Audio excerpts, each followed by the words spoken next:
ሰላም እንዴት ናችሁ? የተከበራችሁ ተመልካቾቻችን ከሀገሬ ቴሌቪዥን ሳምንታዊው የስፖርት ፕሮግራማችን ጀምሯል። ዕለተ አርብ ላይ እንገኛለን። ይገደባባና የቃለ ስላሴ ካሳይ ቀጣዮቹን ደቂቃዎች አብረናችሁ ቆይታ ልናደርግ እዚህ ስቱዲዮ ተገኝተናል። ቃል እንዴት ነው ብያለሁ።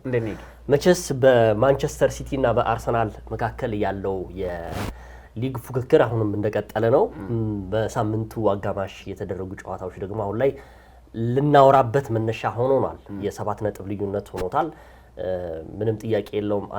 አንድ ጨዋታ ቢቀረው ማንቸስተር ሲቲ ፉክክሩ ግን ከየትኛውም ጊዜ በላይ የተጠናከረበት ነው። አንዳንዶቹ ይሄ ፉክክር ሳይሆን ያው የጨዋታን እንቅስቃሴ ውበቱን ትንሽ የቀነሰበት ነው ይላሉ። አንዳንዶቹ ደግሞ የለም ፉክክሩ ደግሞ ከዛ በላይ ሆኗል። ኤኒሃው ዛሬ በውይይታችን ማንቸስተር ሲቲንና አርሰናልን ያው እንደቀደሙ ሁሉ በልዩነት እንመለከታለን። ምክንያቱም ባለፈው ሳምንት ስንመጣ በዚህ በአውሮፓ ሻምፒዮንስ ሊግ ላይ የሚሳተፉ ቡድኖችን ተመልክተን ነበረ። በቀጣይ ደግሞ ወራጅ ቀጠና ላይ ደግሞ ያሉ ቡድኖችን ያው እንመለከታለን ብለን ነው። አሁን ግን ሴንሲቲቭ ጉዳይ ላይ ነው የምንገኘው እና የማንቸስተር ሲቲና የአርሰናል የዋንጫ ፉክክር አሁንም አለየለትም። አንዳንዶች በሳምንቱ አጋማሽ ቀን ማንቸስተር ሲቲ መጣሉን ተከትሎ እንደው ቀደም ብሎ አርሰናል ሊያረጋግጥ ይችላል ቀጣዮቹ ጨዋታዎች ለሲቲ የመክበድ እሳቤ ውስጥ በመግባት አንዳንዶቹ ይናገራሉ። አንዳንዶቹ ደግሞ እስከ ኢታር ድረስ እንደርሳለን ይሉ ጉዳዮች አለ። ኤኒሃው ዛሬ በዚህ ጉዳይ ላይ ከአድማጭ ተመልካቾቻችን ጋር እናሳልፋለን። እንግዲህ አሪፍ አድርገህ ነው መግቢያውን የገለጽከው። በደንብ እንደተዘጋጀህበት ያስታውቃል። ምክንያቱም የዋንጫው ፉክክር በጣም አሳሳቢ ደረጃ ላይ ደርሷል ማለት እንችላለን። ከዚህም ከወዲህ የተለያዩ አስተያየቶች እየተሰጡ ስለሚገኙ ግን በሳምንቱ መጨረሻ ቀናት ቅዳሜና እሁድ የኤፍኤ ካፕ ጨዋታዎች መኖራቸውን ተከትሎ የእንግሊዝ ፕሪሚየር ሊግ 29ኛ ሳምንቱን ያከናወነው በሳምንቱ አጋማሽ በነበሩት ቀናቶች ላይ ነበርና በተለይ በሊጉ አናት ላይ የተቀመጡት ክለቦች አርሰናልና ማንቸስተር ሲቲ ደግሞ በተመሳሳይ ሰዓት ጨዋታውን ማድረጋቸው ምን ሊፈጠር ይችላል ተብሎ በበርካቶች ዘንድ የተጠበቀ ነበር። ከዚህ በፊት በተለይ ማንቸስተር ሲቲ ካለው ጠንካራ የስነ ልቦና ጥንካሬ አንጻር ቀድሞ በተጫወተባቸው ጨዋታዎች ላይ አርሰናል ነጥብ ሲጥል ተመልክተናል በተደጋጋሚ ጊዜ። ግን ሁለቱም ክለቦች የራሳቸውን እድል በራሳቸውን ለመወሰን ይዘው ሜዳ ላይ በእኩል ደቂቃ ጨዋታቸውን ማድረጋቸው ጨዋታው የበለጠ ተጠባቂ እንዲሆን አድርጎት ነበር። ምን ሊፈጠር ይችላል በሚል አርሰናል ወደ አሜክስ ስቴዲየም አቅንቶ ብራይተንን ሲያቀና ሊፈተን እንደሚችል በበርካቶች ዘንድ ተጠብቆ ነበር። ምክንያቱም ብራይተን ለታላላቅ ክለቦች እንደዚሁ የሚተኛ ክለብ ስላልሆነ። ማንቸስተር ሲቲ በአንጻራዊነት ላለመውረድ እየታገለ የሚገኘው ኖቲንግሃም ፎረስትን በሜዳው ኢቲሃድ ነው የገጠመው። በዚህ ሂደት ውስጥ ማንቸስተር ሲቲ የተሻለ የማሸነፍ ንጻሬን ይዞ ነበር በሜዳው የገባው። ግን ፕሪሚየር ሊግ ምን ሊፈጠር እንደሚችል የማናውቅበት ደረጃ ላይ አሁን እውነት ለመናገር ደርሷል ብለን ማንሳት እንችላለን። ከቅርብ ሳምንታት በፊት ወልቭስ አርሰናልን ሲያስጥለው ዓለም ጉድ ብሎ ነበር።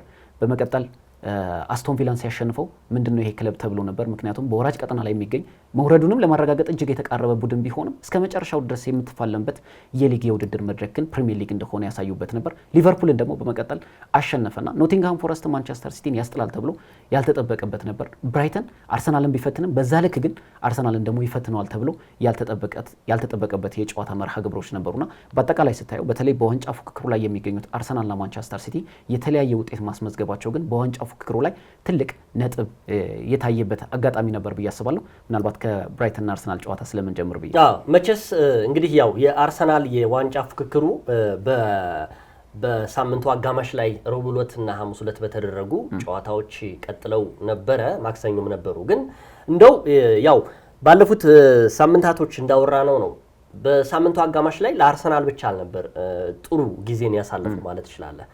ማንቸስተር ሲቲ አቻ የተለያዩበት፣ ሊቨርፑልም የተሸነፈበት፣ ኒውካስትል ዩናይትድን ያሸነፈበት፣ እንደዚሁም ደግሞ አስቶን ቪላ በቼልሲ የተሸነፈበት ሳምንት ሆኖ አልፏል።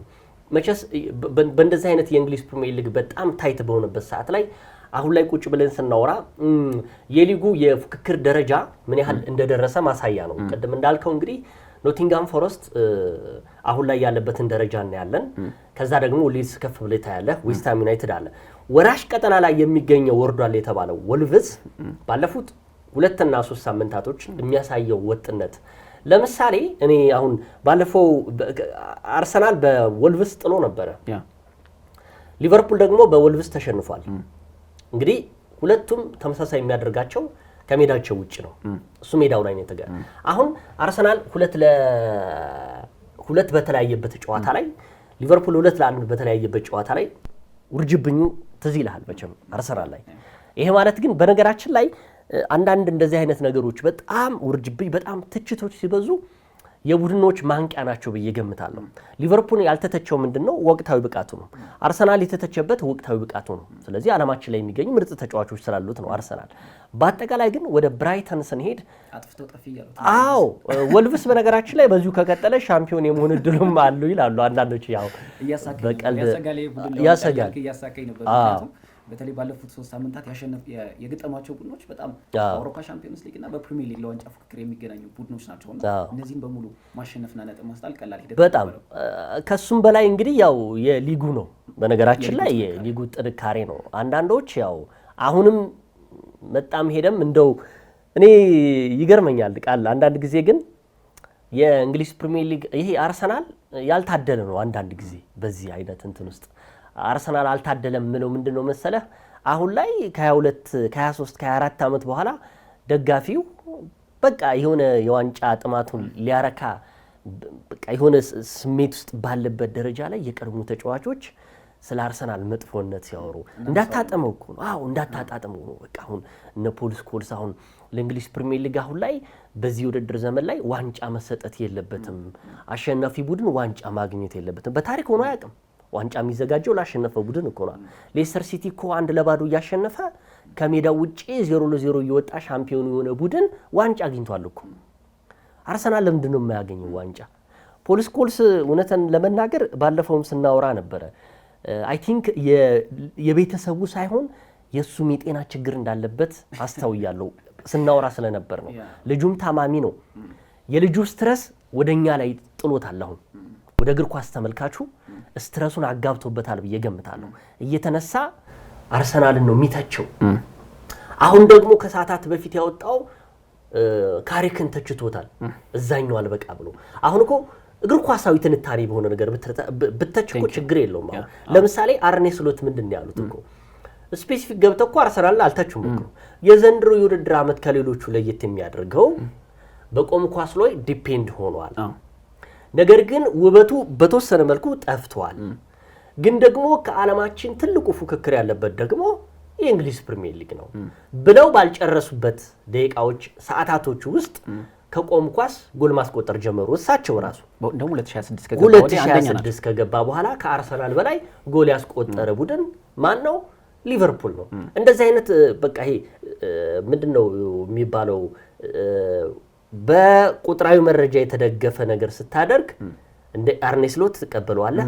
እንደ ፖል ስኮልስ ደግሞ ለነገሩ ከማንቸስተር ዩናይትድ የሚወጡ ተንታኞች ጤነኛ አይደሉም። ብዙዎቹ የሚናገሩትን አያውቁም እውነት ለመናገርና የአርሰናልን ስሜት ለመጉዳት አሁን የደጋፊውን ስሜት ለመርዳት እንዳይከሱ አረኔ ከሰሱኝ እኔ ማንንም ብዙ ጠበቃለኝ ብለ ነው መቼስ አሁን ብዙ ጠበቃለኝ በነገራችን ላይ እና የማንቸስተር ዩናይትድ ደጋፊዎች አልታደሉም በቀድሞ ተጫዋቾቻቸው ትችት እግር ኳስ መጫወት ነው እንጂ እግር ኳስ መተንተን አያውቁትምና ቅድም እንዳልኩ ለአርሰናል ትልቁ ተግዳሮት ምለው ከሜዳ ውጪ ያሉት ሁኔታዎች ሜዳ ውስጥ ከሜዳ ውጪ ያሉት ሁኔታዎች በጣም አስቸጋሪ ሆነውባታል። አሰልጣኝ ፋቢያን ሆልዝነር ተናግረዋል እኮ ከጨዋታው በኋላ ከጨዋታው በፊትም ተናግረዋል። ግን ሁለቱ ደግሞ ኮምፕሊትሊ የተለያየ ነበር ሲናገሩ የነበሩት። ከጨዋታው በፊት የተናገሩት ነገር አርሰናል ምንድነው ያሉት?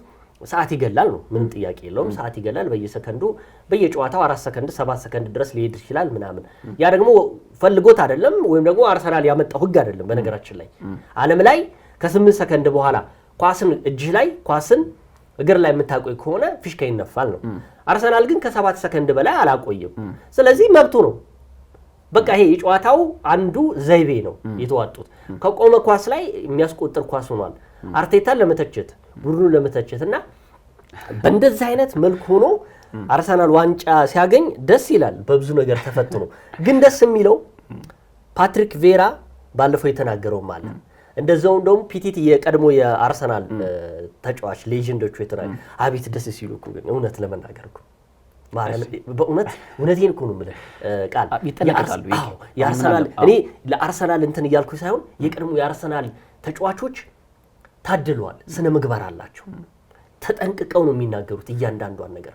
ለምሳሌ የአርሰናል የቀድሞ ተጫዋቾች እነ ቴሪ ኦንሪ፣ እነ ቬራ፣ እነ ፒቲቲ፣ ሌሎች እነ ፔሪ ለምሳሌ በተንታኝነት ሲናገሩ እኮ የማንቸስተር ዩናይትድን እኮ መጥፎ በሆነበት ጊዜ እኮ አይወቅሱም። በጨዋ ደንብ ነው። ስለዚህ የአርሰናልም ተጫዋቾች የቀድሞውን ሲተነትኑ ሲናገሩ በስነ ስርዓት ነው። አሁን አርሰናል ፒቲቲ እየተናገሩ የቀድሞ የፈረንሳይ ተጫዋችና የእንግሊዝ የአርሰናል ተጫዋች ያለው ምንድነው አርሰናል ዘንድሮ በየትኛውም አጋጣሚ ዋንጫውን ካገኘ ለሚቀጥሉት 5 እና 6 ከዛም ዓመት በላይ በእንግሊዝ እግር ኳስ ላይ ዶሚኔት ያደርጋል ነው ያለው። ስለዚህ ተርኒንግ ፖይንቷ የዘንድሮ የዋንጫ ፉክክሩ ናት፣ መስፈንጠሪያ ናት፣ ስፕሪንግ የምታደርግበት ነው ዘንድሮ። ስለዚህ እንደዚህ አይነት አስተያየት ሲሰጥ ደግሞ እኛም ደስ ይለናል። ወደ ትችትም የምትሄደው ደግሞ እንደነ ፖል ስኮልስ አይነት ናቸውና ፖል ስኮልስ ያው ጤነኛም ስላልሆነ ነው። እንግዲህ አርሰናል ላይ ለምን ውርጅብኞች በዙ የሚለው ነገር እኔ በጣም ያስገርመኛል።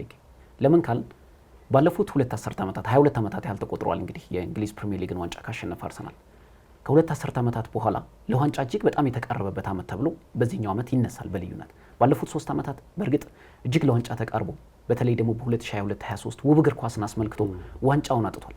ያኔ አርሰናል ባለፉት 2 ዓመታት በአርሰን ቬንገርም ዘመን በሚኬል አርቴታም ጥሩ እግር ኳስን ሲጫወት በውድድር ዓመቱ መጨረሻ የጸባይ ዋንጫ ወይ ደግሞ ጥሩ እግር ኳስን የተጫወተ ተብሎ ሽልማት ለብቻው አልተበረከተለትም። ምንድነው የተባለው?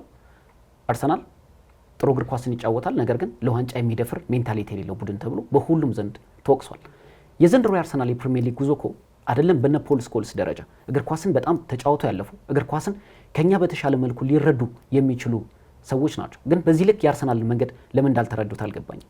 ለምሳሌ አርሰናል በአውሮፓ ሻምፒዮንስ ሊግ የመጣበትን ጉዞ እንመልከት። ዘንድሮ 8 ቡድኖችን ሲያሸንፍ ጠንካራው የላሊጋ ቡድን አትሌቲኮ ማድሪድን ያውም እነ ሪያል ማድሪድን 4-0 ያሸነፈ ቡድን፣ የሴሪያው መሪ ኢንተር ሚላንን ከዛ አስቀድሞ ደግሞ የቡንደስሊጋው መሪ ባየር ሙኒክን ሲያሸንፍ በነፃነት በጣም የተረጋጋ ኳስን የሚጫወት አርሰናል ተመልክተናል። አሰልጣኝ ሚኬል አርቴታ የዘንድሮ ብቃታቸውን አሳይተውናል።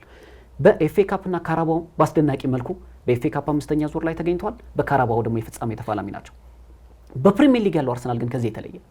በፕሪሚየር ሊግ ያለው አርሰናል በየትኛውም መንገድ በየትኛውም የጨዋታ አቀራረብ ጨዋታዎችን አሸንፎ ብቻ ይህንን እርግማን ሰብሮ ዋንጫውን የማሸነፍ ብቻ ትልቅ ተልእኮ ያለው ቡድን ነው።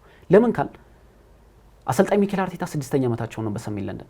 እነዚህ ተጫዋቾች በዚህ ቡድን ውስጥ ብዙ ስቃይ ብዙ ውጣ ውረዶችን አልፈዋል። ለምሳሌ የፈረሙትም አዲስ ተጫዋቾች ይህንን ቡድን አጠናክረው ዋንጫ እንዲበላ ነው የተፈለገው አርሰናል ዘንድሮ። ለምሳሌ አርሰናል ዘንድሮ ከቆሙ ኳሶችን ያስቆጥራል፣ ከክፍት ጨዋታዎችን ጎሎችን ያስቆጥራል፣ ኦውን ጎሎችን ቡድኖች እንዲያስቆጥሩ ከፍተኛ ጫና በተቃራኒ የግብ ክልል ላይ ይፈጥራል። እንደውም ምን ሳስብ ነበር መሰለ ብራይተንን አርሰናል ብራይተንን በጣም ተጨንቆ 1-0 አሸንፎ በወጣበት ሰዓት ላይ አርሰናል እድሉን ካገኘ አርማው ላይ ያለው መድፍ ራሱ አውርዶ ቢተኩስ ደስ ይለዋል ለነዚህ ክለቦች። እውነቴን ነው የምነግር። ለምን ካልክ የትኛውንም አማራጭ ይጠቀማል ዘንድሮ። ይሄ የሆነው ግን በሌላ አይደለም። በፕሪሚየር ሊጉ ያለው ጫና ይህንን የማፈር ስሜት ባለፉት 3 ዓመታት ለዋንጫው እጅግ ተቃርቦ ባጣባቸው ጊዜያቶች ዘንድሮ ይህንን ዋንጫ አሸንፎ በቀጣይ አሰልጣኝ ሚኬል አርቴታን ቡድኑ ይህንን የዘንድሮ ያጫወት መንገድን ይጠቀሙበታል ብዬ አላስብም። በተለይም በፕሪሚየር ሊጉ ለምን ካል አርሰናል በቀጣይ ጊዜያት ለምሳሌ የዘንድሮ የውድድር ዓመት የእንግሊዝ ፕሪሚየር ሊግ ዋንጫን ቢያሸንፍ ትልቅ ጫና አይኖርበትም። ለምን እግር ኳስንም ተጫውቶ ቡድኖችንም ዶሚኔት አድርጎ ማሸነፍ እንደሚችል ስለሚረዳውና በስነ ልቦና ረገድ ዋንጫ ካላሸነፈ ቡድን ይልቅ ዋንጫ ያሸነፈ ቡድን በሜንታሊቲ ስትሮንግ ስለሆነ። ባለፉት ዓመታት ግን በአርሰናል ቤት ይህንን አላየንም። ጥሩ እግር ኳስን ሲጫወት ታስታውሳለህ። በ2007-8 የምታስታውስ ከሆነ የአርሰን ቬንገር አስደናቂ ቡድን ኤድዋርዶ ዳ ሲልቫ የሚባል አስደናቂ አጥቂ ነበራቸው። በወቅቱ ለዋንጫ እጅግ በተቃረቡበት ጊዜ ወሳኙ አጥቂያቸው በጉዳት ያጡታል። በፕሪሚየር ሊጉ በርካታ ጎሎችን ሲያስቆጥር የነበር አስደናቂ አጥቂ ነበር። በውድድር ዓመቱ መጨረሻ አርሰናል ዋንጫ ሲያጣ ብዙዎች ቦትለርስ ነው ያላቸው ወይ ደግሞ ተሸናፊዎች፣ ለዋንጫ የሚያፍሩ ጥሩ እግር ኳስን ይጫወታሉ ነገር ግን ደግሞ ለዋንጫ የማይደፍሩ ቡድኖች ተብሎ በተደጋጋሚ ጊዜ አርሰናል ተወቅሷል። የዘንድሮ አርሰናል ከዚህ በጣም ፍጹም የተለየ ነው። በዘንድሮ የውድድር ዓመት በየትኛውም መንገድ ዋንጫዎችን ማሸነፍ የሚፈልግ በተለይ ደግሞ በልዩነት ፕሪሚየር ሊጉን ማሸነፍ የሚፈልግ ቡድን ነው። በፕሪሚየር ሊጉ የተመለከትነው አርሰናል ቅድም እንዳልኩ በሌሎች የአውሮፓ የውድድር መድረኮች ላይ ለምን አልተመለከትነው? በአውሮፓ ሻምፒዮንስ ሊግ ጥሩ እግር ኳስን በነፃነት ይጫወታል፣ ጫና የለበትም። በኤፍኤ ካፕን በካራባው አስደናቂ ጉዞ ያደርጋል፣ ጫና የለበትም። የፕሪሚየር ሊጉ መልክ ግን በየትኛውም አይነት መንገድ ጨዋታዎችን አሸንፈው በራሱ የጨዋታ አቀራረብ ሳይሆን በቡድኖች የጨዋታ አቀራረብን መሰረት ያደረገ የጨዋታ መንገድን ይዞ ነው እየቀረበ ያለውና አርሰናል በዘንድሮ የውድድር ዓመት በየትኛውም መንገድ ይህንን ዋንጫ ካሸነፈ በቀጣይ ጊዜያት የእንግሊዝ እግር ኳስን የሚቆጣጠርበት እድል አለው ያለው ፔቲትም እኔ የምስማማበት ሀሳብ ነው። ለምንድን ነው? አርሰናል ጠንካራ ስኳድ አለው።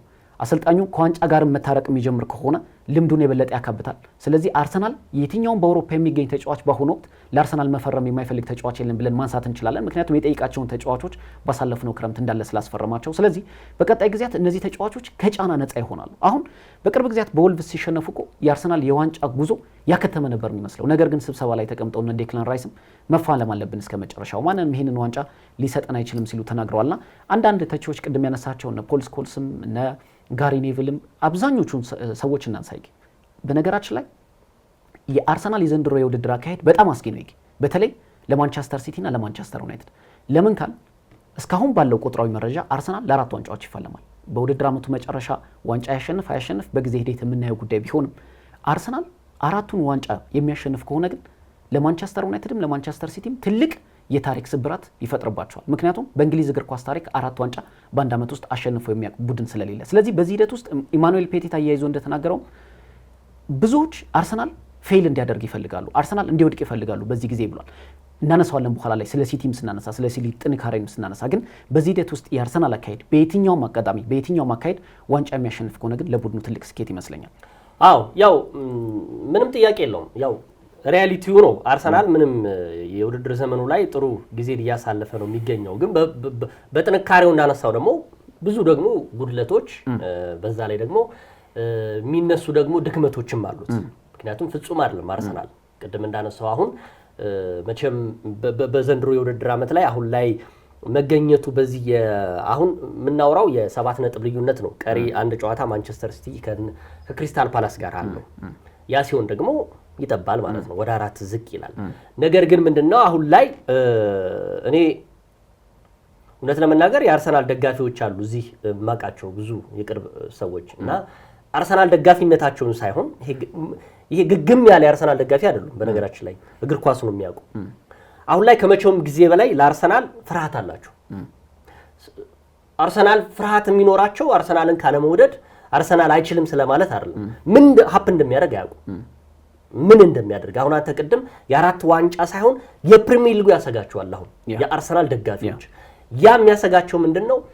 ከፕሪሚየር ሊጉ በጣም ታይት ከመሆን ማንቸስተር ሲቲ ከአቅም በላይ የስነ ልቦና ጫና መፍጠር በአርሰናል ላይ ያለው ሚና ነው። እውነት ለመናገር በአርሰናልና በማንቸስተር ሲቲ መካከል ያለው የስነ ልቦና ጫና ለየቅሉ ነው በተጫዋቾቹ መካከል ያለው። እኔ አይቼዋለሁ። ወልቭስ በአርሰናል የጣለው ነጥብና አርሰናል ሲቲ በኖቲንጋም ፎረስት የጣለው ነጥብ ሁለቱም አቻ ነው የወጡት። ሁለቱም በወራጅ ቀጠና ነው የወጡት፣ አቻ የወጡት። ግን የስነ ልቦና ስብራት የደረሰበት አርሰናል ነው። ይሄ ነው። ሲቲ ባለፈው ለምሳሌ ከኖቲንጋም ፎረስት በመጨረሻ ደቂቃ ነው የተቆጠረበት። እንዳርሰናል ወገባቸውን ይዘው አልተቀመጡም። እንደውም ሲታገሉ ነበር እኮ እነ በርናርዶ ሲልቫ እነ አንቶን ሲሜኒዮ እነ አርሊንግ ሃላንድ ሲታገሉ ነበር። የአርሰናል ተጫዋቾች በዛ ደረጃ ይታገላሉ ወይ ነው የኔ ጥያቄ። አሁን ቀጣይ መርሃ ግብሮች አሉ፣ ወሳኝ መርሃ ግብሮች። እንዴት አድርጎ ነው የሚቋቋመው አርሰናል ነው የምልህ። ይሄ ማለት በጨዋታው ምናምኑ አይደለም፣ በስነ ልቦና አርሰናል ነጥብ ቢጥል ይነሳል ወይ ተመልሶ? የስነ ልቦና ጫናው እንዴት ነው የሚያስነሳው? በነገራችን ላይ ኖቲንጋም ፎረስት አቻ ወጥቶ ሲቲ ረስተውታል እኮ ኢታር ላይ እኮ ነው። ለዛውም እኮ ኤሚሬትስ ላይ ደግሞ ቢጥል ወልቭስ ጋር ቢሆን ደግሞ ዓለም የተገለባበጠ ነው የሚመስለው እኮ ለአርሰናል እኮ። ስለዚህ እኔ አሁንም የሚያሰጋኝ ምንድነው ከሜዳ ውጪ ያለው የስነ ልቦና ጫና በአርሰናልና በማንቸስተር ሲቲ መካከል ለየቅል ሆኗል። ሲቲ ቢሸነፍም ወድቆ መነሳትን ይለምደዋል፣ ይነሳል። በቀደምነት የነበረው ነው። አርሰናል ደግሞ 1-0 አሸንፎ ራሱ በጣም እየተንቀጠቀጠ ነው ነገሮችን። አሁን ዋናው ቁም ነገሩ 3 ነጥብ ማግኘት ነው። በየትኛውም አጋጣሚ ወጣም ወረደም አርሰናል 3 ነጥብ ካገኘ ሻምፒዮን የመሆን እድሉን እያሰፋ ነው የሚሄደው። እንደዚሁ ደግሞ ማንቸስተር ሲቲ የሚጥልለት ከሆነ ነው። አሁን ላይ ግን ቅድም እንዳልኩ ማንቸስተር ሲቲ በውድድር ዘመኑ ላይ የሱንም ጥንካሬ ማንሳት ይገባል። የአርሰናል ጥንካሬ ቅድም የድክመቶቹ የስነ ልቦና ችግር ከተጫዋቾች የየለት ጨዋታ መብዛት። ለምሳሌ እኔ አሁን ወደ አርሰናል ስንመለስ እንደውም የሚያሰዊ ተጫዋቾች አሉ። ውድድሩ ሳያልቅ እንደው ጉዳት እንዳያጋጥማቸው የሚል ለምሳሌ በቀደምነታ ስለ ዙቢሜንዴና ስለ ዴክላን ራይስ አንድ ዘለግ ያለ ጽሁፍ ተመልክቼ ነበር። ይሄም በፕሪሚየር ሊጉ ላይ በጠቅላላ ከ556 ኪሎ ሜትር በላይ አካሏል። አሁን ሁለቱም ተጫዋቾች ለአርሰናል የልብ ምት ናቸው። የሁለቱ ተጫዋቾች ሚና በሆነ በኩል ከቀነሰ አርሰናል ይፈረካከሳል። እውነት ለመናገር አሁን ላይ የሚያስፈልገው የሁለቱ ሚና ወሳኝነት አለው፣ የዙቢሜንዴ እና የዴክላን ራይስ። በተለይ ደግሞ ዴክላን ራይስ ዙቢሜንዴ ብቻውን 331 ኪሎ ሜትር እንግዲህ 30 ያህል ጨዋታዎች አድርጓል አርሰናል እስከ ብራይተን ድረስ 331 ያልኩ ከብራይተን ውጪ ያለውን ኪሎ ሜትር ነው የሚያጠቃልለው። ይሄ ማለት ለብቻው የሮጠው ዙቢሜንዴን ስፔናዊ በመጀመሪያ የውድድር ዓመቱ ነው። እንግሊዝን አያውቀውም፣ የእንግሊዝን እግር ኳስ ፍልስፍና አያውቅም፣ የመጀመሪያው ነው። ይህ ተጫዋች እንግዲህ ጠንካራ መሆኑን ነው በአርሰናል በኩል የምታየው፣ ጥንካሬውን ነው። ከዛ ዴክላን ራይስ ደግሞ አለ 9 ተጫዋቾች ሊበልጡት ይችላሉ። 256 ኪሎ ሜትር ደግሞ ለብቻው ብቻውን የሮጠ ተጫዋች ዴክላን ራይስ ነው። ይሄ ሲደመር እንግዲህ የሁለቱ የልብ ምት እስትንፋሳቸው ነው በቃ አርሰናል ማለት ነው። ስለዚህ እነዚህ የሚያካልሉ ተጫዋቾች የሆነ ነገር ሀፕን ቢያደርጋቸው በቀደም ዕለት ብራይተን ላይ ቀይሩት ሲወጣ ትክክል ነው። ዙቢሜንዲ የድካም ስሜት ይሰማው ነበረ። እንደውም እኮ 30ውን ጨዋታ ማድረግ እኮ ከባድ ነው እኮ። በነገራችን ላይ እኮ እኔ አሁን ያየሁት ተጫዋች የለም 30ውንም ያህል ጨዋታ የተጫወተ በቋሚነት ከግብ ጠባቂዎች በላይ እንግዲህ ብዙ ናቸው። ግብ ጠባቂዎች ጉዳት ላይ ያስተናግዱም ብዙ ጊዜ ሙሉ ሲዝኑን የመጨረስ እድላቸው ሰፊ ነው ይባላል። እስካሁን ዴቪድ ራያም 30 ያህል ጨዋታዎችን አድርጓል። ነገር ግን በተጫዋች ደረጃ ለዛውም ደግሞ አማካይ ሆኖ በዚህ መልኩ ዙቢሜንዴ ማድነቅ አይቻልም። አሁን ላይ የድካም ስሜት እየተሰማው ነው።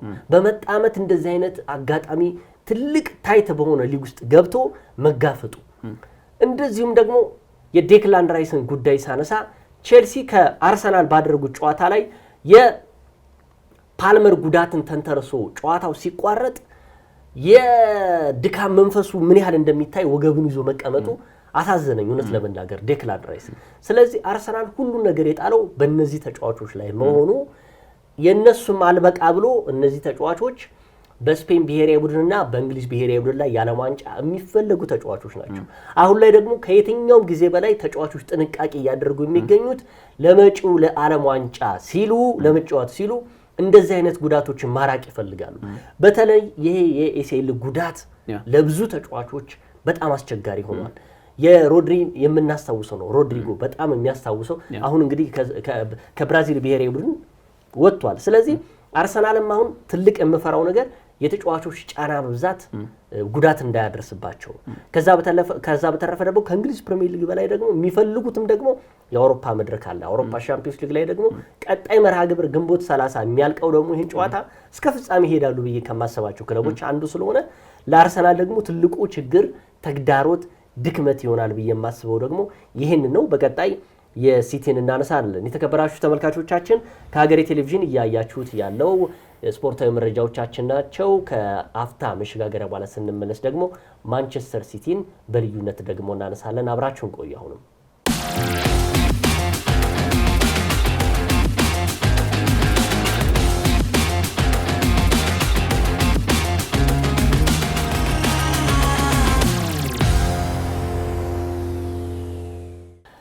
ተመለስን። የተከበራችሁ ተመልካቾቻችን ከሀገሬ ቴሌቪዥን ሳምንታዊው የስፖርት ፕሮግራማችን እንደቀጠለ ነው። ዛሬ በልዩነት የአርሰናልንና የማንቸስተር ሲቲን ጉዳይ እያነሳ እንገኛለን። የአርሰናልን የጥንካሬም እንደዚህም ደግሞ እንደው ሊያስቸግር የሚችሉ ጉዳዮችን ቀደም ሲል አንስተናል። ሲቲን እናንሳ። ሲቲ እንግዲህ ቀደም ሲል ምንም ጥያቄ የለውም ለአርሰናል ጥንካሬ ሲቲ መኖሩ ጥሩ ነው። አሁን ደግሞ ቅድም እንዳልኩ ሲቲ በዚህ ደረጃ አርሰናልን ጠንክሮ ባይመጣ ነገር ምን ይባል ነበረ? አይ አርሰናል እኮ ተገዳዳሪ ስለሌለው ነው በዚህ ልዩነት ዋንጫውን የሚፎካከሩ ይባላል። እና አርሰናል ወጣም ወረደም ከሜዳ ውጪ ብዙ ነገሮች ትችትን እያሰነዘረ የሚገኝ ክለብ መሆኑ ነው። ኤኒሃው ሲቲ አሁንም በነፃነት እየተጫወተ ይመስለኛል። እንደ አርሰናል ስለማይፈልገው ሳይሆን በዛ ደረጃ በጣም እንትን ውስጥ ሆኖ ጫና ውስጥ ሆኖ አይደለም ሲቲ የሚጫወተው። ጫና አለው ግን የተጋነነ አይደለም። አሁን ቅድም የገለጽከው ሐሳብ ለኔ የገዛኝ ይመስለኛል።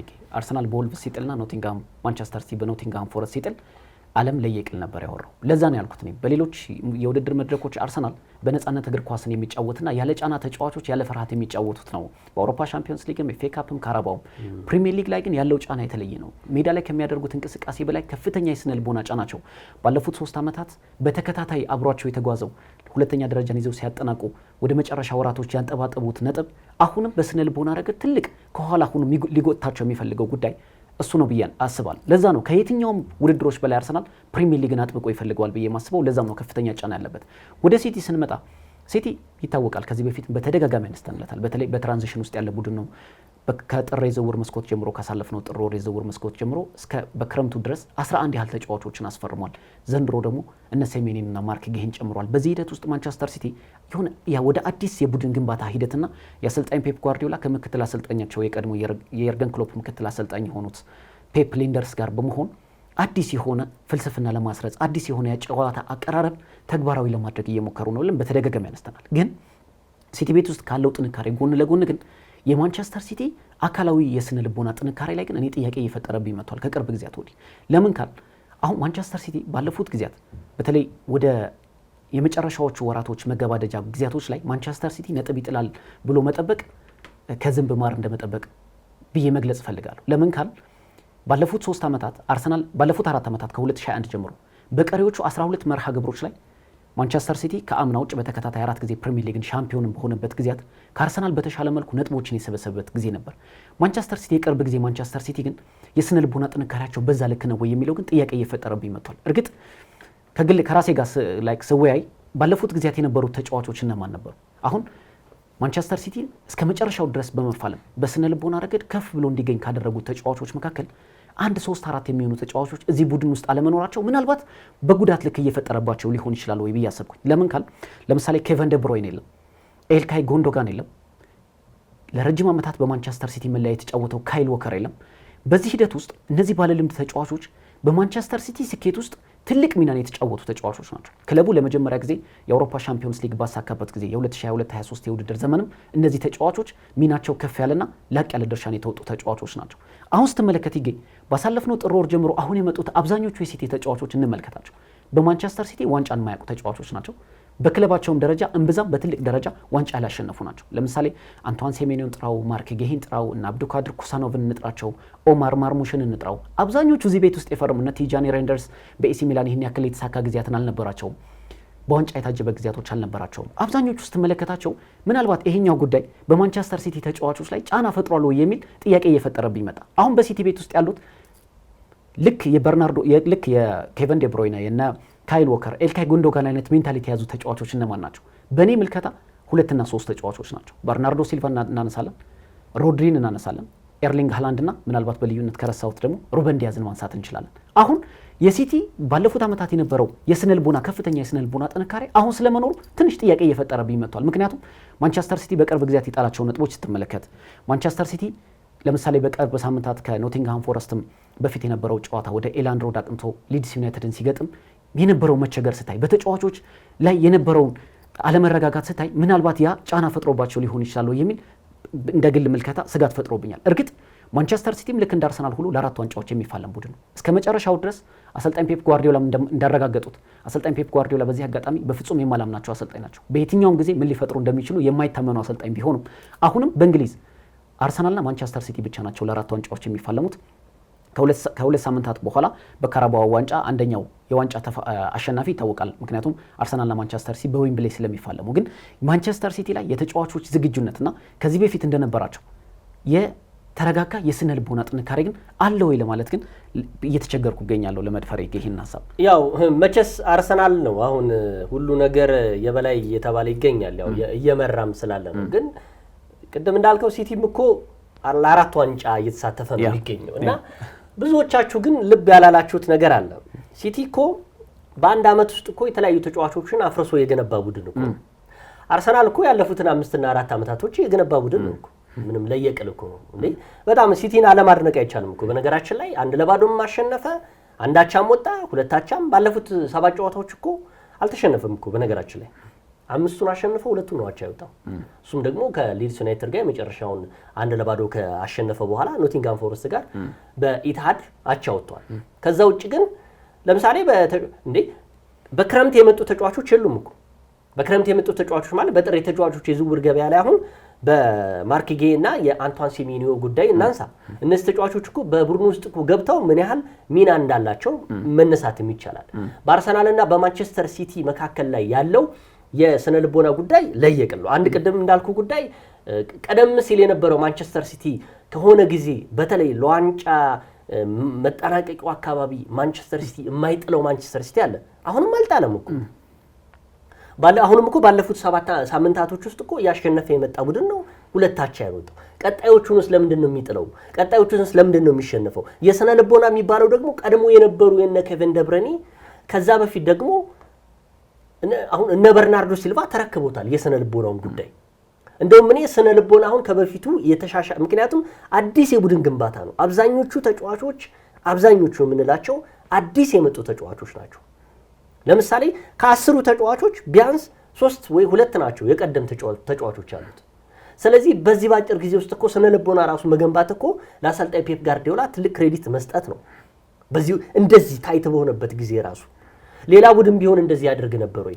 አርሰናል 4 እና 5 ዓመት የተገነባ ቡድን ይዞ የስነ ልቦና ችግር እያለበት ማንቸስተር ሲቲ ግን በአንድ ዓመት ውስጥ የተገነባ ስነ ልቦና በኒውካስል በኒውቲንጋም ፎረስት ነጥብ ሲጥል ስነ ልቦና ካልተጎዳ ማን ነው የሚበልጠው? ነው ሲቲ ነው። ስለዚህ አሁንም የፔፕ ጋርዲዮላ ከሜዳ ውጭ ያላቸው ስነ ልቦና በተጫዋቾቹ ላይ የሚያሰርጹት ነገር አሁንም ከአርሰናል በላይ ነው። እኔ የሚያስፈራኝ ነገር ግን ምንድነው? ማንቸስተር ሲቲን አትተማመንበትም የትኛው ጨዋታ ላይ ነጥብ ሊጥል እንደሚችል አሁን ላይ። አርሰናል ግን በተለይ ደግሞ ዘንድሮ ላይ አሁን ላይ በሚቀጥሉት 5 ጨዋታዎች ሜዳው ላይ ማድረጉ ትልቅ አድቫንቴጅ ይኖረዋል። ማንቸስተር ሲቲ የሚገጥማቸው ቡድኖች ደግሞ ከሜዳ ውጭ ናቸው፣ ጠንከር ያሉ ላለመውረድ የሚታገሩ። ስለዚህ አሁን ክሬዲቱን መስጠት የሚገባኝ እኔ ከአርሰናል በላይ ሳይሆን ለማንቸስተር ሲቲ ነው የስነ ልቦና ጉዳይ ሲነሳ። በአጠቃላይ ቀጣዮቹ ጨዋታዎችን ስንመለከት ምንም ጥያቄ የለም ከኢትሃድ ውጭ የሚያደርጋቸው ጨዋታዎች ለማንቸስተር ሲቲ አስቸጋሪ ሊሆኑ ይችላሉ። ግን ሲቲ ደግሞ ኢትሃድ ላይ ነጥብ ከጣለ ከሜዳ ውጭ ደግሞ እንዴት ሊሆን ይችላል ነው ጥያቄው። ስለዚህ ወይ ከሜዳ ውጭ ደግሞ ላያስቸግረው ይችላል ይሄ ጨዋታ። በተለይ ደግሞ እነ ሌድስ ዩናይትድን የመሳሰሉ ክለቦች ሲገጥም አስቶን ቪላንም ይገጥማል። ያው መቼስ ከሚጠበቀው ኢትሃድ ላይ ትልቁ መርሃ ግብር የአርሰናልና የማንቸስተር ሲቲ ጨዋታ ነው። ከዛ በፊት የሚደረጉ ጨዋታዎች ግን አይታወቁም። አሁን ላይ ያለው የ7 ነጥብ ልዩነት ወይ ሰፍቶ እናገኘዋለን ወይ ጠቦ እናገኘዋለን በኢትሃዱ ጨዋታ ላይ። አዘለም አቀፈም ግን ማንቸስተር ሲቲ ምንም ጥያቄ የለውም የዘንድሮ የውድድር ዓመት ላይ ማንቸስተር ሲቲ ትልቅ ክሬዲት ሊሰጠው ይገባል። ይሄን የምለው ደግሞ በጥሬ ተጫዋቾች የዝውውር መስኮት ላይ ያመጣቸው ተጫዋቾች አሉ፣ ክረምት ላይ ደግሞ ያዋሃዳቸው ተጫዋቾች አሉ። አሰልጣኝ አርኔ ስሎት ከሊቨርፑል ሲመጡ ከ450 ሚሊዮን ፓውንድ በላይ አውጥተው ክረምት ላይ ያመጧቸው ተጫዋቾች በአንድ የውድድር ዓመት አልተቀናጁላቸውም። በአውሮፓ ሻምፒዮንስ ሊግ ላይ ለመሳተፍ እየተንደፋደፉ ነው። አሰልጣኝ ፔፕ ጋርዲዮላ ግን በክረምት የዝውውር ገበያ ላይ የመጧቸው ተጫዋቾች ጥሩ ሆነውላቸው ከአርሰናል ጋር የዋንጫ ፍክክር ውስጥ ገብተዋል። አሁን ላይ ደግሞ በጥሬ ተጫዋቾች የዝውውር ገበያ ላይ 2 ተጫዋቾች ወሳኝ ተጫዋቾችን አንቷን ሴሜኑንና ማርክ ጌይን አምጥተው አጣምረው ወሳኝ መርሃ ግብሮችን እያደረጉ ይገኛሉ። እንደ አሰልጣኝ ፔፕ ጋርዲዮላ አሁን ላይ ትልቅ ክሬዲት የሚሰጠው የለም። እንደውም ከጫናም በላይ ጫና የሚበዛባቸው እሳቸው ነበሩ።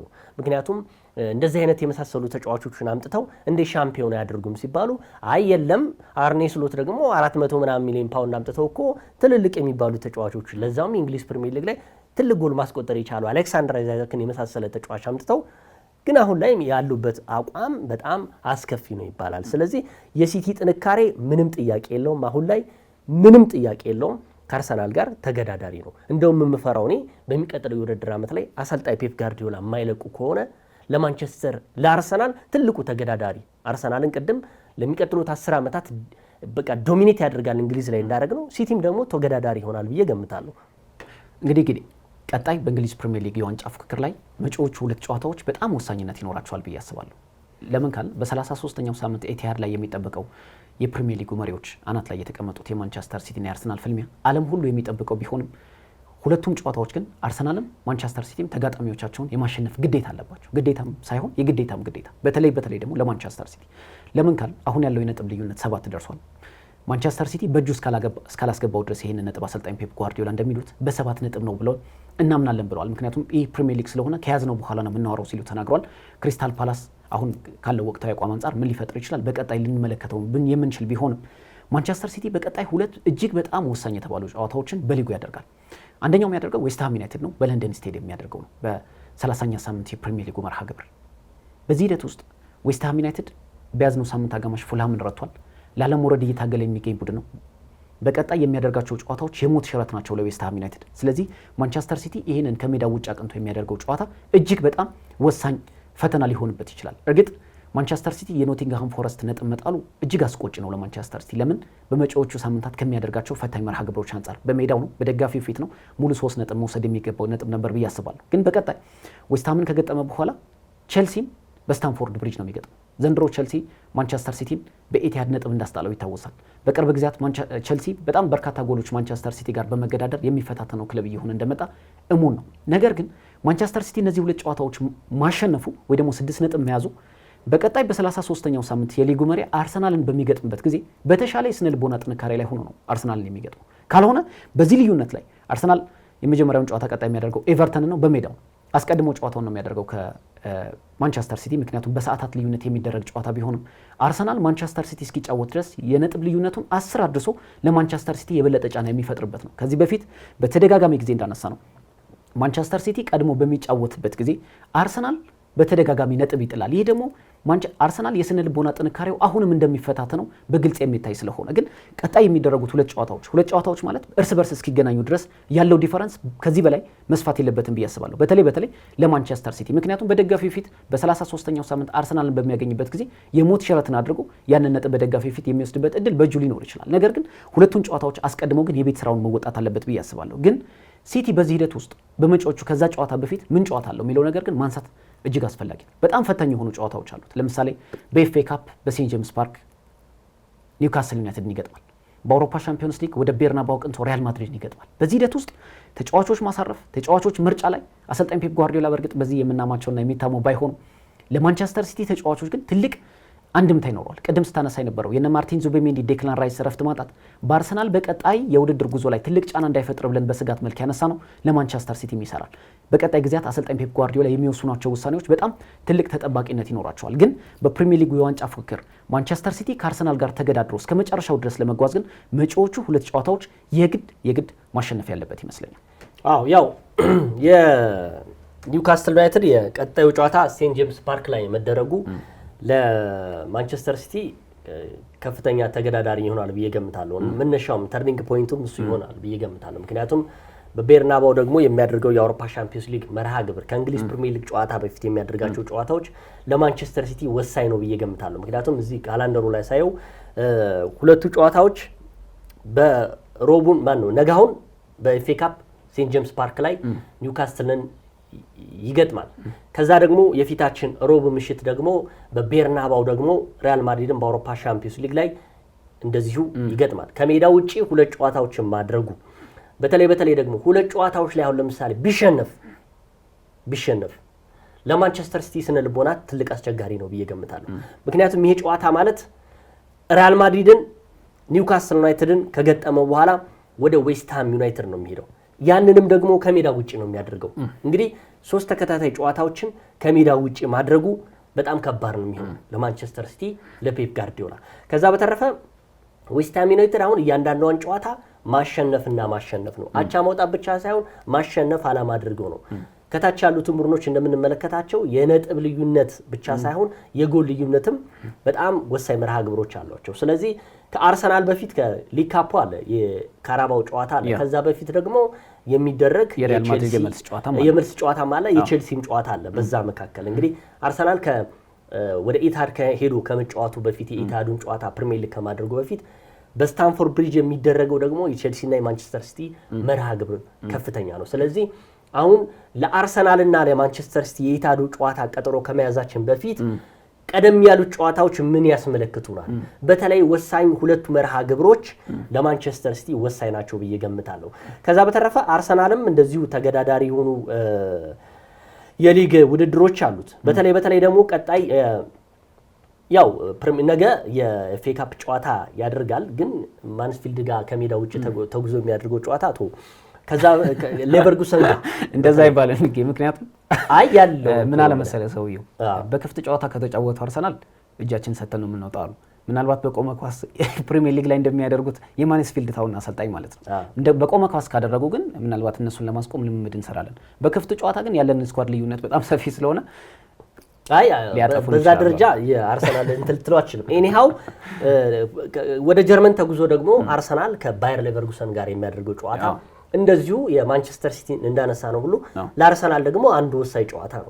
ከሌቨርኩሰን ጋር የሚያደርገው ጨዋታ ለኤቨርተኑ መንደርደሪያ ጨዋታ ስለሚሆነው ኒውካስትል ዩናይትድ እና ሪያል ማድሪድን የሚገጥመው ሪያል ማድሪድ ማንቸስተር ሲቲ የሆነ ነገር ሀፕን ቢያደርግበት ለዌስትሃም ዩናይትድ የፕሪሚየር ሊግ ጨዋታ እንቅፋት ነው የሚሆንበት እንዳልነው ሁሉ አሁንም የባየር ሌቨርኩሰኑ ጨዋታ የአርሰናል ለዌስትሃም ዩናይትዱ ጨዋታ ለኤቨርተኑ ጨዋታ ወሳኝ መርሃ ግብር ነው። ግን ጥሩነቱ አርሰናል በተከታታይ የሚያደርጋቸውን 4 ያህል ጨዋታዎች በሜዳው ነው የሚያደርገው። ከባየር ሌቨርኩሰን ጋር በሻምፒዮንስ ሊጉ ከሜዳው ጋር ያደርጋል ከኤቨርተን ቀጥሮ፣ እንደዚሁም ደግሞ ከበርንማውዝ ጋር የሚያደርገውን ደግሞ በዚሁ ያው ካራባው የፍጻሜ ጨዋታ ዌምብሌ ላይ ነው የሚደረገው። በሜዳው በለው ለንደን ስቴዲየም ስለሆነ በቃ እንደውም እንኳን አሰልጣኝ ፔፕ ጋርዲዮላ ተናግሯል። ለንደን ላይ ነው ሁሉ ጊዜ የምናደርገው፣ ከሜዳችን ውጪ ሁሉ ጊዜ እየተጓዘ ነው የምናደርገው። ኤኒሃው ግን ያው የሚቀጥሉት መርሃ ግብሮች ለሁለቱም ጨዋታ ለሁለቱም ክለቦች ወሳኝ መርሃ ግብር አላቸው። በቀጣይ ግን በአውሮፓ ሻምፒዮንስ ሊግና በኤፍኤ ካፕ የሚደረጉት ጨዋታዎች ለሁለቱም ጥያቄ ነው የሚያስነሱት። በቀጣይ የሁለቱን ክለቦች የሚኖሩትን ወሳኝ መርሃ ግብሮች ደግሞ እየተከታተልን ለእናንተ ለአድማጮች እናቀርባለን። ይገደብ አባይና ቃለ ስላሴ ካሳይ አብረናችሁ ቆይታ አደረግን ከመላው ስቱዲዮ ባለሙያዎች ጋር። ሳምንት በሌላ ጉዳይ እንመለሳለን። እስከ ሳምንት መልካም ሳምንት ይሆንላችሁ።